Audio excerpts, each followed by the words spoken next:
Um destaque inelutável dessa semana é o envio ao Congresso Nacional ontem do projeto de lei orçamentário anual, a famosa PLOA 2021, que vai vigir no ano 21.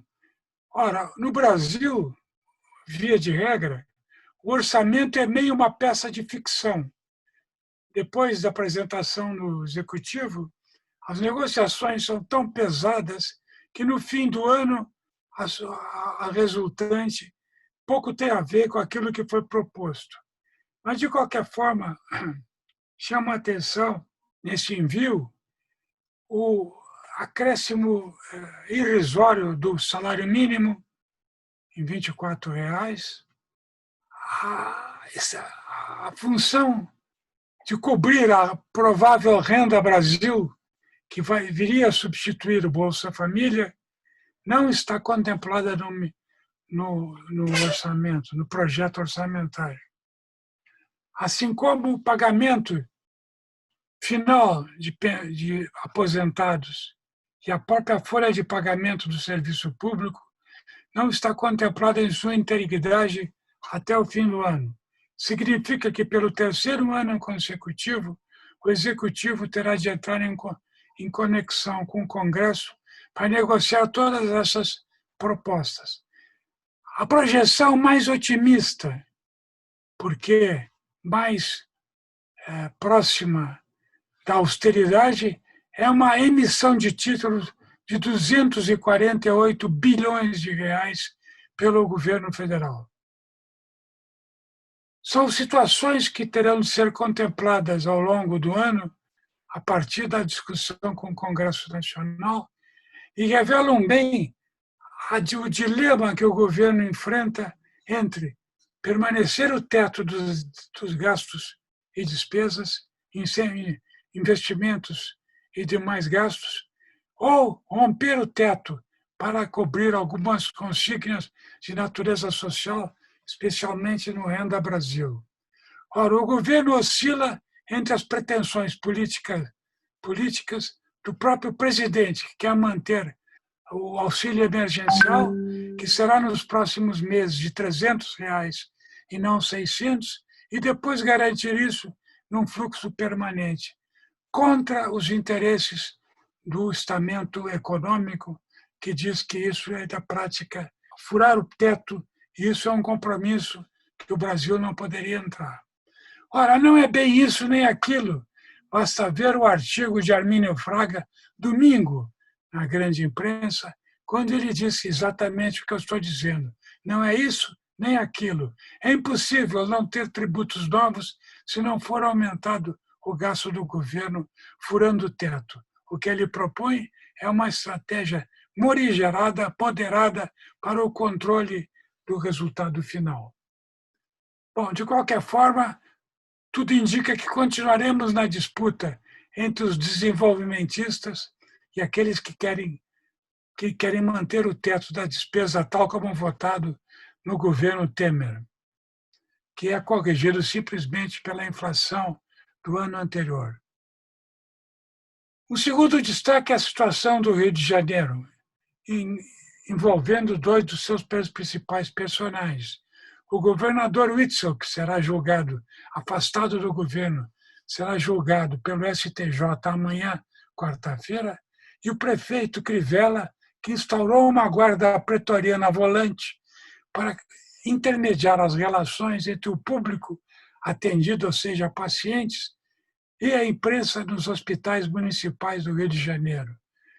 Um cerceamento à opinião pública, uma intervenção indevida, e não precisa se falar que merece todo o protesto da imprensa e da opinião pública. No caso do governador Witzel, independente do que se prevê, acusações sobre desvios na área da saúde e outras mais, resta uma questão importante de natureza legal. Foi legítima a intervenção do STJ? Restam dúvidas sobre a legitimidade, uma vez que o veto, que o impeachment do governador, já corria na Assembleia Legislativa do Rio de Janeiro.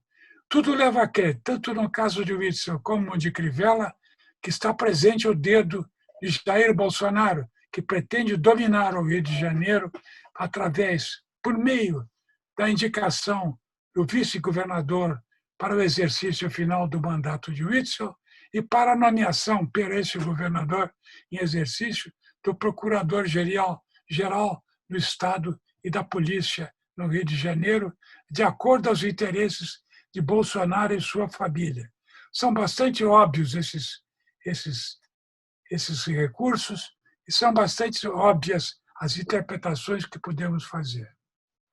Um outro dado importante nessa semana que corre ainda e que estourou no fim de semana recente é a relação tensa entre o general Mourão, presidente do Conselho Nacional da Amazônia, e o ministro do Meio Ambiente, Ricardo Salles.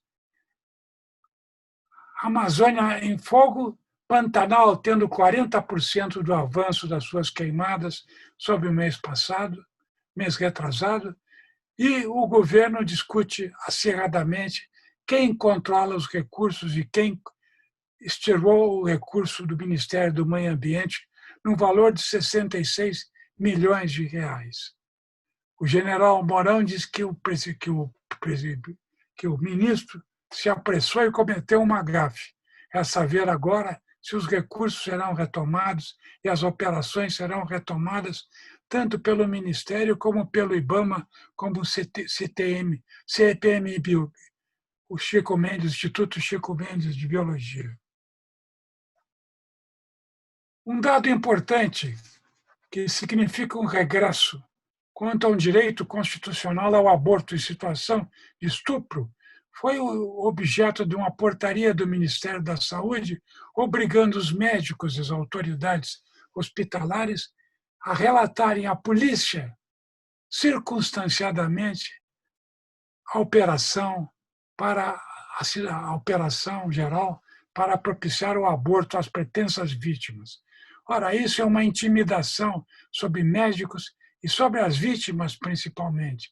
Tudo leva a crer que essa situação, se persistir, deverá levar ao maior número de vítimas, como nós estamos acostumados, em abortos clandestinos, frutos do estupro e da má obediência às leis já consagradas no Código Penal há 80 anos.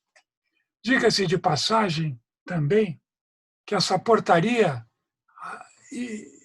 intimida e cria problemas de natureza até religiosa para aqueles médicos que ainda católicos ou cristãos, de modo geral, admitem o aborto conforme a lei prevê e não apresentam nenhuma negação por religiosidade. Enfim, uma situação grave e um retrocesso.